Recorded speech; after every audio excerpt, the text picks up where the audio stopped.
Өйткені заңғар дәнекерлі өсім мамандығының 3-ші курс студентімін. Жігітке жетенер де аз, демекші мен өзімнің мамандығымен қоса өзімді қызықтыратын мамандықты да меңгергім келді. Қосымша бос кезімде құрғақ құрылыс және сылақ жұмыстары мамандығын игеріп, сол мамандық бойынша сайысқа қатыстым.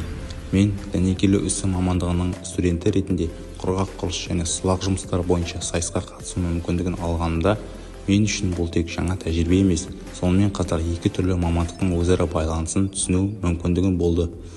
Дәнекерлеу мен құрғақ құрылыс екеуі де құрылыс индустриясының маңызды құрамдас бөліктері, бірақ оларды әрқайсысының өзіндік ерекшеліктер мен талаптар бар.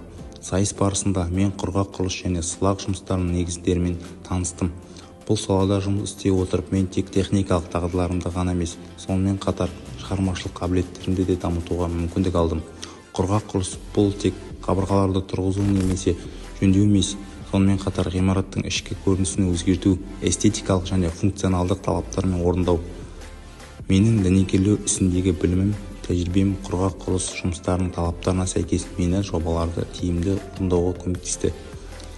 Менің жеткен жетістіктерім: WorldSkills колледж ішілік кәсіби шеберлік чемпионатында құрғақ құрылыс және сылақ жұмыстары құзыреттілігі бойынша 1-ші орын, WorldSkills Ақтау 2023 өңірлік кәсіби шеберлік чемпионатында құрғақ құрылыс және сылақ жұмыстары құзыреттілігі бойынша 1-ші орын, WorldSkills Қазақстан 2023 республикалық кәсіби шеберлік чемпионатында құрғақ құрылыс және сылақ жұмыстары құзыреттілігі бойынша үздік маман номинациясының марапатталдым. WorldSkills Ақтау 2024 9 өңірлік кәсіби шеберлік чемпионатында құрғақ құрылыс және сылақ жұмыстары құзыреттілігі бойынша 1-ші орын.